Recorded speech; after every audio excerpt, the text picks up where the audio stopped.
Greetings, everyone.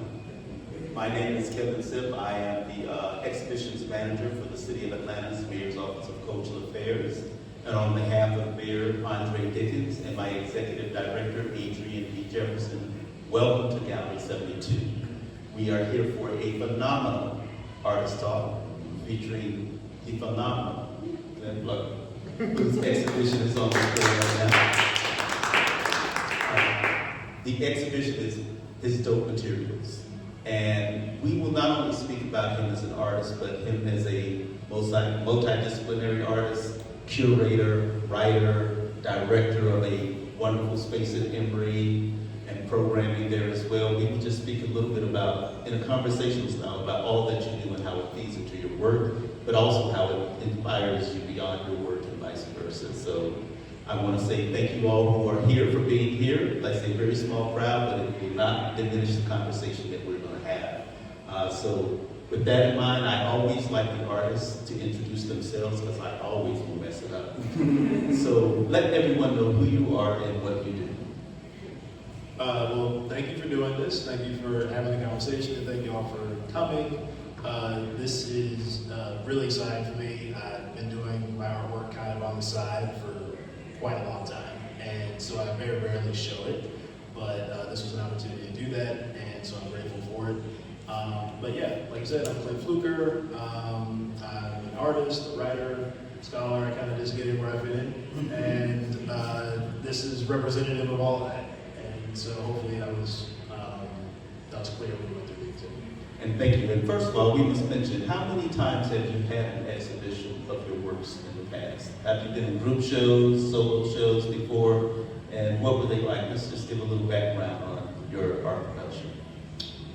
Yeah, I think I started showing in group shows maybe back as far as around 2010, maybe a little bit before that. And really started at Southwest Art Center in Atlanta. And it was, Brian Haybear was the curator for most of those shows.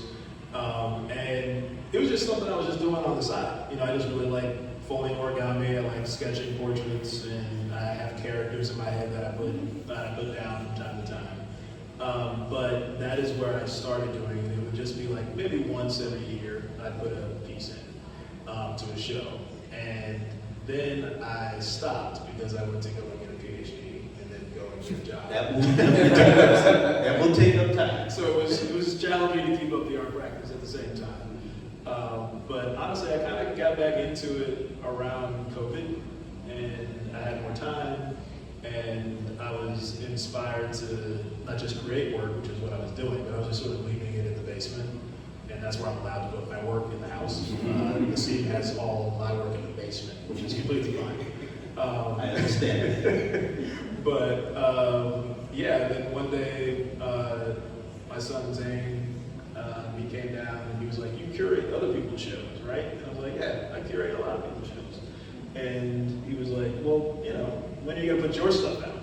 And so, you're right. That's a good point. So I called up a few curators I knew, and I just sort of started showing again. And so I think over the last 5 years and change, it's been probably about once a year. So It's wonderful. Yeah. So now let's go all the way back to the beginning of this practice that led to the origami. What was the initial spark for origami art in your life and creating these types of works? It was a music teacher. It was first grade. I don't remember the name, but I remember what he looks like. Tall, bald white guy. And I think he was just trying to calm everybody down. And he was like, "We're gonna learn to do these paper cranes." And so he just sort of taught everybody to fumble around with the paper cranes and then the other kind of classic things that people do, like the water balloon and stuff like that. And I just loved it. I just thought it was so cool. And so I would practice, and then I asked my mom to take me to the library and find more origami books. And by the time I could read for real, I started going to these odd specialty shops for paper and rope and stuff like this. And I found this kind of origami called unit origami or modular origami. Yes. And it is a lot like regular origami. sense that you can't use any glue or any adhesive of any kind. But it has multiple sheets of paper. And as you fold the paper, you're really just folding a piece of a whole. So the idea is that you'll fold one piece, and then it will fit into another one, until you have a full structure. Like origami Legos. Exactly. Yeah. And I prefer that to Legos. I tried Legos, but I just got really into modular origami, and I had all these weird technical books that, for like a second and third grader, it's probably very odd to see. But my mom was like, yeah, man, if you want to do it, do it. So we have a similar story in that because I was growing up in Florida, and we were near, of course, the space station down there in Florida, Cape Canaveral.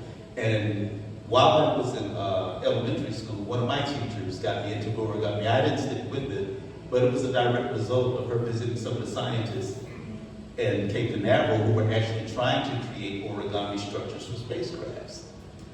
Well, that's the key. So it's like once you get into like more advanced origami, you get into more modular pieces. It is really math and geometry, and so a lot of the origami masters here in the U.S. are mathematicians. And so the stuff that you'll see in there is the result of me kind of like just fumbling around and feeling my way through it. What I always tell people is that if I were a mathematician, I would have to guess as to like how things fit together. Or what the shapes would really come out to be. They plan it out, and then they can kind of go with it. Yeah, but that's what I love. I mean, there's a user intense work over there. And what I love about it is, I love the idea of the modularity of it, right? And the fractal nature of it all, how it all just kind of creates this composite that can grow and grow. I'm waiting on you, of course, to do an entire room installation. So, when you have time, you're going to have to do an entire room. Well, I got close, and actually, so Bob is here, so you know him. So, my old boss and colleague and friend, fellow McDaniels, who was the curator of African American collections at Emory University's archive for many years, I was his assistant curator, and we created an origami installation that was like 30 feet high, just sort of took up a lot of space in one of the exhibitions that we did. He had planned out this idea when I was working for him, where we'd have these floating butterflies that would just sort of cascade and up. And I remember this. Yeah, and he planned it all out. And when he showed it to me as like part of the show that we were trying to put together, I don't know if he knew that like I actually folded origami. He was just like, this is something we're going to do. And I was like, I have no clue how you're going to do that, because that's really hard, and I happen to know how hard it is. So it was about 300 butterflies that he asked me to do it once he found out, and I was like, yeah, I can do it. So we were like 300 butterflies that were folded out, and we used old Negro Digest as the paper, and it was thematically related to the exhibit. And it was the one time that I really got to boss Pelham around. Because I had to tell him like where to place the stuff. He had to tie the knots on them and like hang them from the ceiling. He was an artist himself, so he had to be creative. I was like, yeah, right there, a little bit to the left. It was a good time. And that's what I mean. Everyone who has come to see this exhibition, what I love about it is they get into the detail, but it's a very calming thing as well, walking into that space. It's like a little sacred space of this alternative universe that you created. So give me a sense of why you titled it what you titled this show. So I call it His Dope Materials Tool for Restless Mind, because each section of the exhibit really is a way in which I meditate in a daily practice each morning. And I started a few years ago. I'm way more consistent about it now than I used to be. But as things kind of get more stressful, in the outside world, as things get more stressful, when you're in your work or with your family, this is a practice that I have done, and it just sort of keeps me straight and narrow, and I was just sharing it with everybody. His Dope Materials is really a play off of His Dark Materials, which is a book series, Philip Pullman. But really it's about kind of going into different universes. This is like my pocket sacred universe when I build these materials out. And so the 3 sections speak to that. So when I make those pieces, I can't make them in one day or 1 week or 1 month. Often they take a long time. And And so I'm not trying to like rush through that. I just make like one little square, I meditate on it, think about it, have an image in my head of what it represents to me, and I just sort of let it flow. And I do that every morning. And then I do a little bit of reading. And so this section here, which I call the archive, is really a collection of the types of books that help expand my view of the possible. So they're speculative fiction books. It's also my area of expertise by Black authors who created whole new universes. And I think that as I kind of go through the world every day, it's nice to know that what I'm seeing isn't the only reality that is possible. So I read these books to inspire me, I collect them, and these are the ones that I didn't mind people playing around with. We had a long conversation about that. My biggest concern was, will the books be here when the show is over? Because, we have security, but never know. That's right. So I was like, all right, well, and Kevin is a pretty intense reader himself, so he understands. These are the types of books that I love, and so I just wanted to get copies of them. And I was like, I want people to be able to flip through them because that's the activity for this section, the way that I flip through them every day. And then on this section, the alter ego, it's really a documentary, yes. And it's the second documentary that I've done. And this one was from the archives too. It was about the life of Valerie Boyd, and called it Zora Head, the life and scholarship of Valerie Boyd. But doing it was really an intellectual and spiritual journey for me. Valerie had passed away. We had worked together for years. She's a very important writer, journalist, and scholar on many levels. And what I learned while kind of going through her archives and interviewing people about her life as we created the documentary was how important journaling was as a practice to creating a sense of peace. And I'd always heard this, something that I really, wanted to do, and I do it off and on. But after talking to her friends and her family,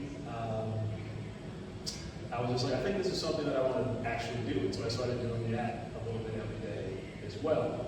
And those three things together, the journaling, the art, and the reading, just sort of grounding.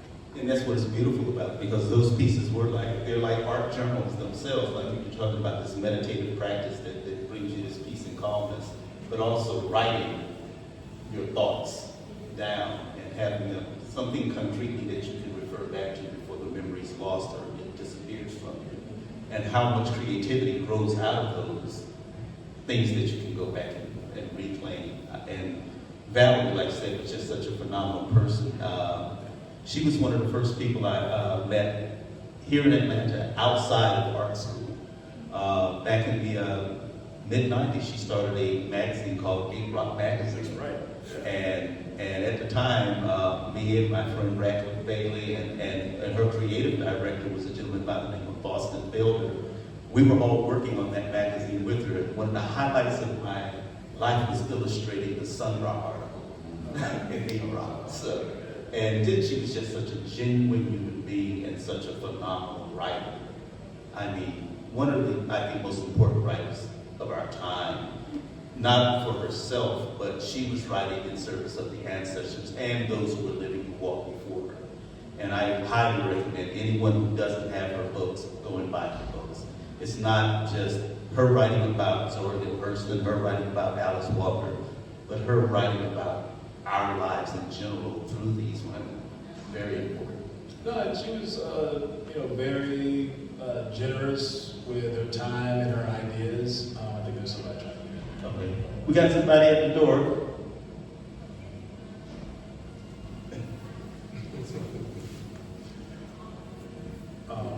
Yeah, she was very generous with her time. She's a major writer. Yes. She's a major influence. But I was a grad student when I met her. Yes. And I can't actually remember when it happened. I'm sure it was working with Pelham Summer. I can't remember the frame of reference for it. Yes. But I had her cell phone number. Yes. And so one day I was reading through Rapid Rainbows, which is her major text on Zora Neale Hurston. And I was like, this is one of the most phenomenal books I've read. I wish I could talk to the author. And I was like, oh, I got the number right here. So I texted her, and she immediately was like, yeah, let's have lunch. And then she sat with me for 3 hours. That is it. And just talked to me about her life, about her influences, what it means to kind of be in this academic space. And I just never forgot that. And then, it was interesting years later to work with her as she was getting, sicker and sicker, but like still trying to get her work together. I was working on, kind of finishing up her archives for Emory while she was also trying to do this book on Alice Walker. Yes. Gathering Blossoms Under Fire. And she was just so earnest in making sure that she finished this book of journals on Alice Walker that it was just, what's the word I'm looking for? It was inspiring to see that, like, even as she's like facing what she knew was going to be Facing her mortality, yeah. She wanted to make sure this project was done Had to see it with done. care, love, and professionalism that she embodied. Yeah. So when she passed away, I was like, I got to do something. I was like, is it going to be an exhibit? Is it going to be, I don't know. But we ended up deciding it was going to be a documentary. And it's one of those things where I honestly believe we need to have more of that while people are still here. There are so many stories in the history of Atlanta's culture that are disappearing with those people when they pass because nobody took the time to document them or put their lives in a documentary form. And I think it's one of those projects that the city, Fulton County, Emory, and everybody in Atlanta needs to collaborate on. Not that it's not being done, but it's not being done to the level in which I think it needs. Because when you speak about Valerie, those in the literary world, those in the artistic world in Atlanta know who she is. But it's like she needs to be on the lips of every little boy and girl in the Atlanta public school system. We all need to know who she is. And I feel that way about so many creatives and so many politicians and so many authors here in Atlanta. So thank you for that. Now, let's talk more about these books. You talked about how they inspire you, but why the Black speculative fiction genre? What about it that really gets you going? I call it the archive, but I spell it differently because I wanted to. I spell it A-R-K, and the rest Pause. of it. Yeah. Nod to Lee Scratch Perry. Nod to Sun Ra. And I was just about to get into it. So it was like, Sun Ra, he called his band the orchestra. And he said it was like that mostly because it was like, well, I got this accent, a southern accent, so I say the orchestra. But in addition to that, he was talking about, the kind of spiritual religious backdrop of the arc and the way in which the arc plays in saving history.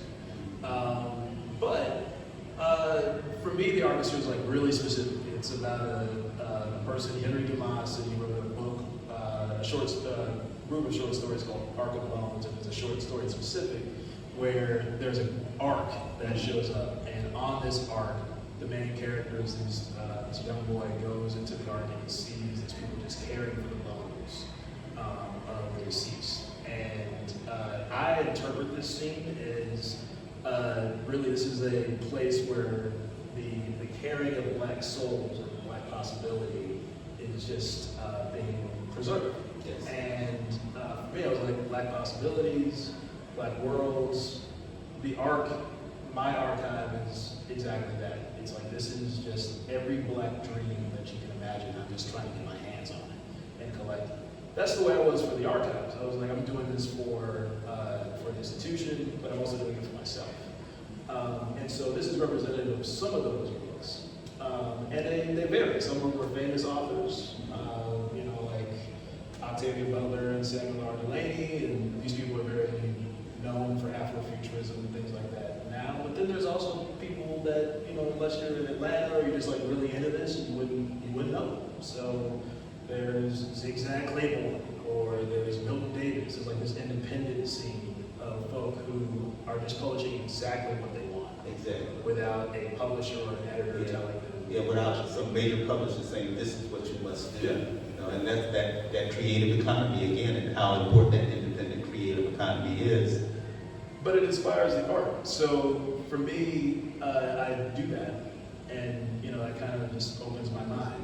but then I start creating narratives. And as you kind of look through the origami pieces over there, sometimes they're very abstract.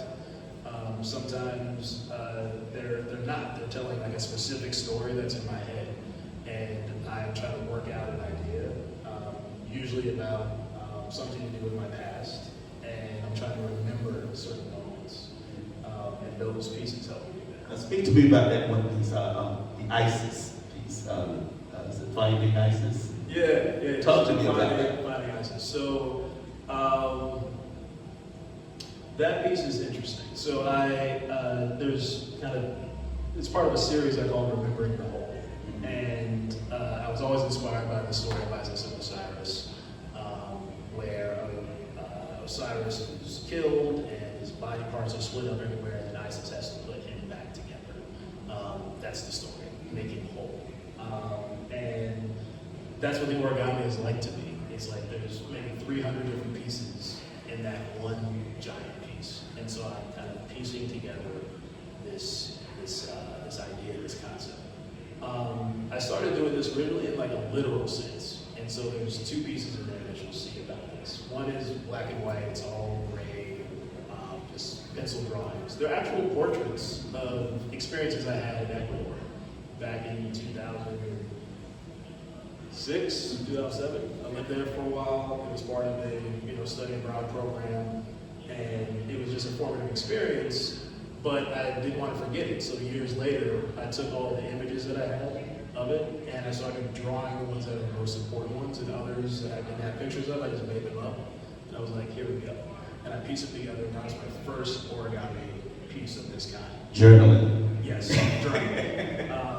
And then I was like, well, what if a character started showing up in some of these pieces later on, and I was like, well, what if I followed their journey and piecing together their life? And so I started working with colored pencils and watercolor, and trying to find the right way in which I could fold, and then still keep the integrity of the piece together. And that's when I started drawing these fictional stories of people trying to find themselves and piece their lives back together. And I love it. It's like an origami graphic novel. That's what I really appreciate about that piece. Yeah. And what's interesting about as we're having the conversation, what keeps coming back to me is this idea of even this book collection is like that. This whole idea of creating this personal archive of inspiration. And what I truly love when I visit people's houses, I always go to their book shelves. As bookaholics, we always say, wow, because every collection is a portrait of the person who's collected those books. And I always thought I had this idea where I just photograph people's book collections as their portraits. Because you get so much from them, and you see books that are similar. Like many of the books on here, I have maybe a third of them. But then there's so many I don't have, and that's the joy of the people who have, we're part of this tribal concept. And when you speak of Sun Ra, when you speak of, and I brought up Lee Scratch Perry, they all have that drive to kind of piece together this grand narrative.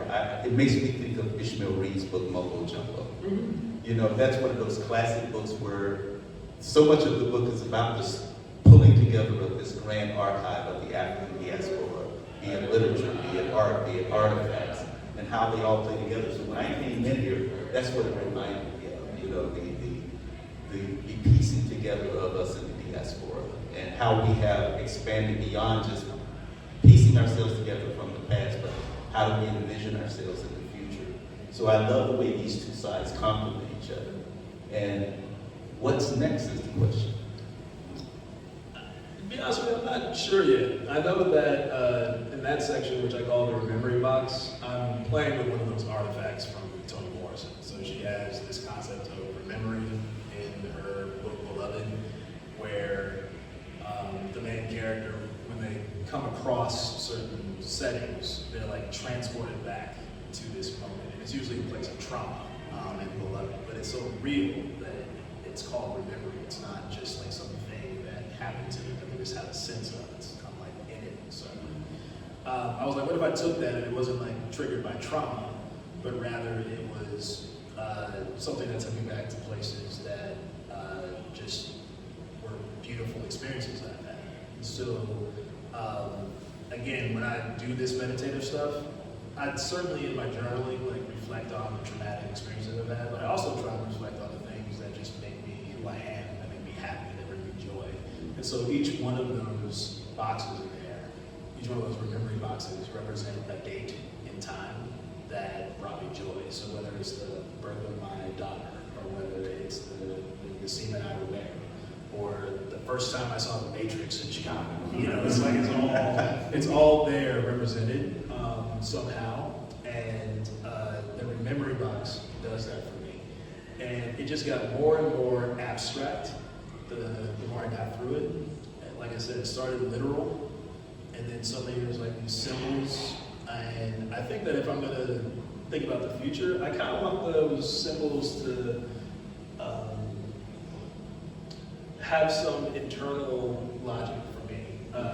I'm starting to feel out what they mean. Some of them show up, some of the patterns show up over and over again, and I'm inspired by work like you are too, to kind of think about that.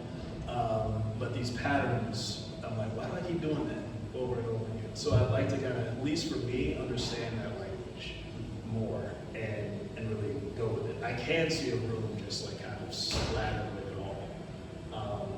But that's as far as I really got of it. That's one of the things I thought of when I saw the smaller pieces. Always thinking as someone who works in the realm of public art, wow, a large-scale sculpture piece of one of these would be phenomenal. You should apply to something. It'd probably take you 3 years. But yeah. Well, the wonderful thing about the creative world, you can always hire someone if they give you enough money. Hey, man, there's some people in this room who got that skill set. So all right. Work on that. And I won't claim to be that one. But no, these definitely deserve to be seen more, and I want to see more of them.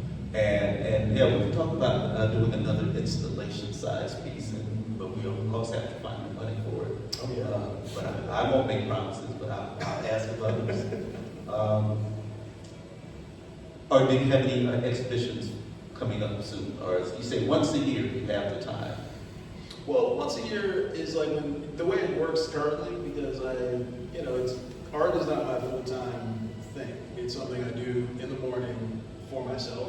Mm-hmm. And so it's really when somebody calls. Yeah. Or like when I call you to say what's up, and you're like, yo, I have a slot. Yeah, look, we've been talking for almost, like many artists, it's all about timing. Yeah. And we've been talking for some time, because it wasn't a matter of if but when. And I'm glad that we finally had the opportunity to give you this exhibition. What I'm truly excited about is where you'll go from here. Because like you said, this isn't your full-time job. How do you feel about that? Because I often tell artists, like, I'm an artist as well, but I, of course, keep the jobs. I have to pay the bills. I have to make sure things are taken care of. And there are professional artists who have been able to make it their living. Do you feel you want to get to that point, or do you like the balance? And this is a question I have to often ask people. Some people don't want to have to be tied into the market or the necessity of having to sell art to survive. I kind of like the balance. I do. And I very intentionally, in some ways, and I've talked about this with Fluker or Bob. It's like Pelham was really influential on me. So it's like the way that he lived his life, where he had these other interests, and he also had his job. I was like, well, that's the way I like to live. I noticed that I have other friends and colleagues and mentors who do a similar thing, where they might be a professor or they might be a writer, like a technical writer or something like that. But then they also have this artistic side of it, and I'm very comfortable with that. I also learned working with archives of other examples. One of the last collections that I worked on was Jim Alexander's collection, and the way that he talks about doing his work is in this way. It was like, I knew from the jump, he says, that I wanted to take photographs of what I wanted to take photographs of. I also knew I wasn't going to make any money doing that, and so I was like, I'm going to learn how to teach photography.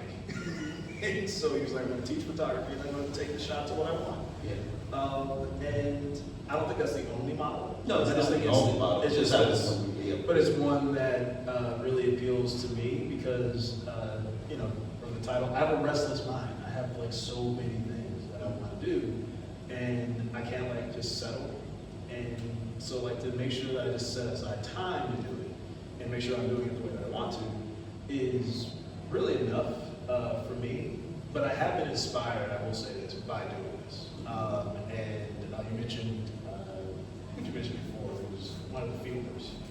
Boston. Oh yeah, you mentioned Boston. Yeah, like so Tim Fielder and I, like we're on a text stream back and forth all the time. He's another major comic book artist. And I told him, I was like, I see why y'all, do this. Like you got a show and then like your friends come and your family and everybody. I was like, man, I want some of that. I definitely want to do that again. So I have felt inspired to take this part more seriously. Yes. Because I've always respected artists. I've always loved working with them. But, to kind of step into the space. Yeah, the professionalism of art, which a lot of people don't focus on enough, it takes a lot to make it out of this world, especially if you're looking to make it just as an artist. It's as serious as any other profession. And a lot of people see the tail end of it, they see the end product, but all the things that build up to having a great exhibition, it takes a lot. But also, like the feeling of doing the art and showing the art, because it is different than performing scholarship. I enjoy doing scholarship, it's great. That took up about 15 years of my life as like the primary part. And to work in this way, where I'm working through my feelings and my thoughts as opposed to, what I see as like the fact of the issue, is really something I want to explore more. And I enjoy doing it in public. It was nerve-wracking, I will say that, to constantly be curating other people's stuff and then have you curate mine. I was like, oh man, I was like, all right, this is gonna be okay. It's fine, it's fine. And it was. I was just like, I was like so lost when it was about me. I didn't know like where things should go. I didn't know how to put it together. But you were like so thoughtful and just sort of. Well, I do all my work on the front end. I tell people all the time, I'm a soft curator. What I mean by that is, if you take the time to pick an artist whose work you know is good, I don't need to mess with you for a year. For like 2 months before the show, I might show up and say, hey, and I didn't even have to do that with you. The work was well enough. I'd already seen pieces of it. And I said, just bring me more than enough, and we'll edit it down to what we get. And what we got was a great show. It's a craft to it, but it's also not getting in the way of the artist's creativity. What I love about this gallery space is I love the fact that artists can experiment. Even if they have a commercial gallery, they can come in here and do what the commercial gallery would never allow them to do. Because we don't worry about selling, but if you sell, you get 100% of it. So that's the thing we love about it as well. I like that part too. Yeah. But the joy of seeing an artist's works come to the fruition that your show come to is very satisfying for us, and we're honored as a city to give our artists those opportunities, and we're always looking for it. Because honestly, the one thing I have to tell people, we don't pay you to have exhibitions here. The best we can do is promote the heck out of it, and we're getting better at that. And just give you an opportunity to play in places where you wouldn't have those opportunities to play. So this is a place where you can come and have that creative play. So we're honored. Now, what I'm going to do now is let's open up. Is there anyone in the audience who has any questions for Hunt? Anyone?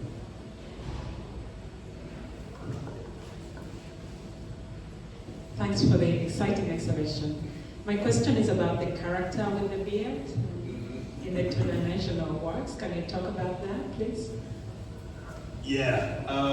So I call him Monk, and he, again, is a character that started showing up as I was kind of playing with the more abstract stuff. And I didn't put all of those pieces into the show, just a few that I thought kind of matched some of the color schemes we had going on. But really, I started a narrative. I started a short story that I'm still developing around that character Monk, as he has to travel back in time using this technology called the Memory Box and locate all these artifacts that will eventually save the world. But the only issue is that though he's a really talented mystic, which is the people who use these boxes in the universe I've created, he never finished the training. So we're just constantly jacking it up. And so that's where I'm kind of playing with that now. I've workshopped it a few times. And I can see it being, you know, a comic or, you know, something that I maybe even start drawing on the boxes. But as you'll see, like, he doesn't end up on the boxes, really. Those are all on the two-dimensional pieces because that's where I felt comfortable kind of experimenting. And we're looking forward to this now. Anyone else? Any questions for anyone in the audience? Thank both of y'all. I love hearing both of y'all speak because every time y'all do have conversations about whatever art show or conversation we're doing, you make it more collaborative and you bring other people into it. And I think my question has something to do with collaboration in a certain sense. So there's a lot of these things that are compounding on each other, like, or informing one another, whether it be your inspiration from your first teacher on doing origami, or your relationship with her in this like Chadwick Boseman-esque, you know, time in her life where she never slowed down and kept that same act of care. There's something about this show when I'm navigating it that feels like kind of going through like a Japanese rock garden. And there's like moments where even when you're looking at the wall, you feel like there might be something here that you can find when it's an empty space. And it seems so full. And I keep thinking about my body in relation to all of these objects when I'm coming through. And I think you're very considerate about acts of care in people's bodies moving through these spaces, even though this was an act of you also taking care of your body. And I'm curious as to how like thinking about your audience might have informed some of the decisions you made in portraying it this way. As an archivist who knows where some artists lack certain thought processes and how to join some community, like it seems like you're always thinking about other people and how to add and be inspired by them. And I was wondering if you could talk about your body in relation to considering other people's bodies. Man, that is a great question. So one of the things that I'll say is this whole show deals a lot with, like you said, care, certainly self-care. But I'm intentionally sharing my ritual that I do with you because hopefully it inspires people to create their own rituals for their own self-care. So that's the driving force of the show.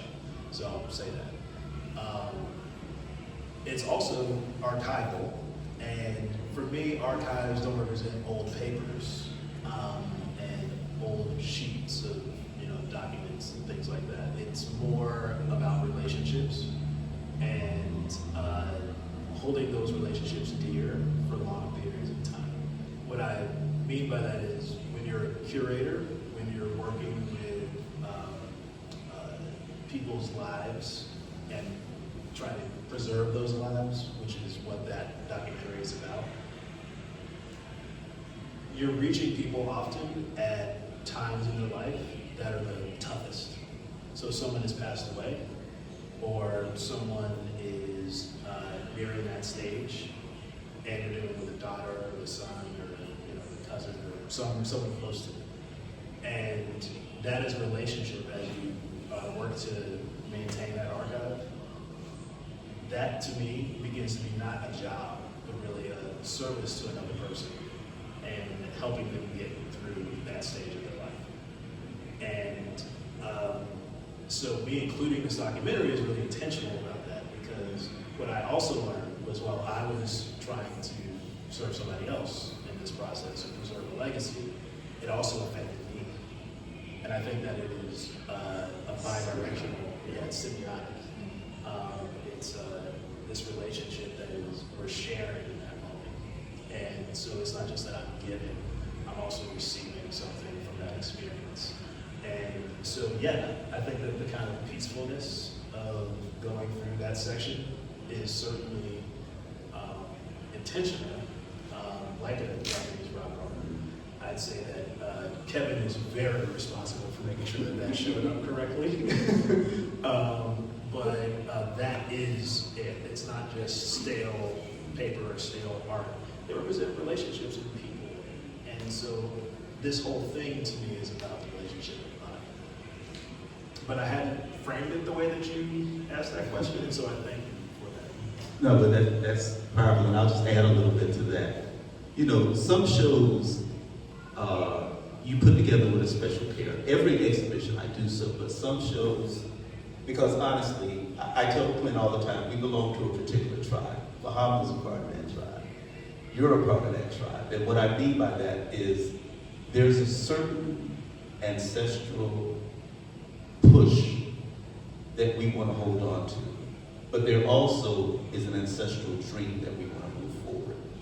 And even in the manner of placing an exhibition so that people can walk through it in a certain way.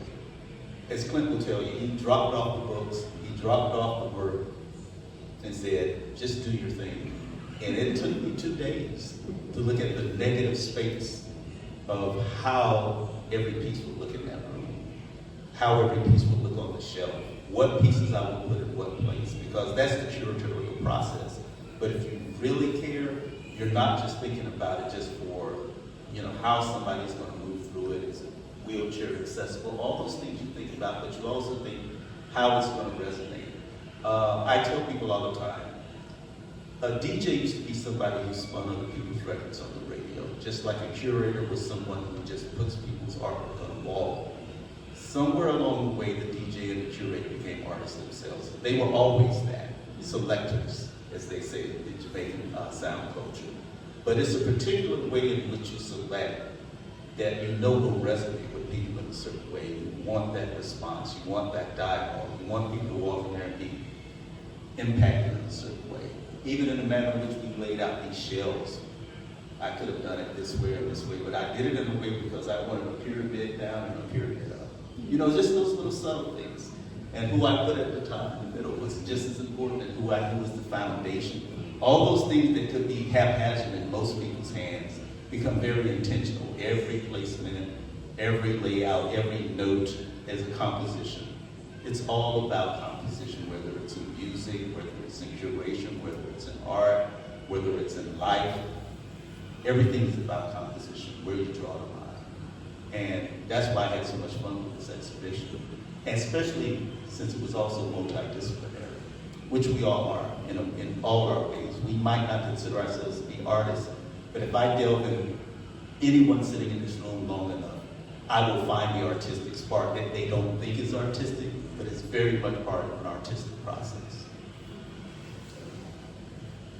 Any other questions? All right. Well, if we have them all, we're just going to wrap it up and say, for those who have yet to see the show, please enjoy. For those who want to get a few more conversations out of Clint, you can do so face to face. So once again, thank those who showed up. Thank you, Clint, for allowing us to have this wonderful exhibition in this space. It has transformed everybody who works in the building. The security guards that are reading the books at night. It's been a joy. And they're all still here. So I love that. And for anyone who knows an artist, let them know. The City of Atlanta is always looking for exhibitions. We have a proposal form. I'm in the system. I can give you my name. You can call me. Turn me on to others. We're always looking for artists to exhibit. So once again, thank you for showing up on a beautiful Saturday to witness this wonderful conversation. Everyone, let's give Clint a hand. Thank you.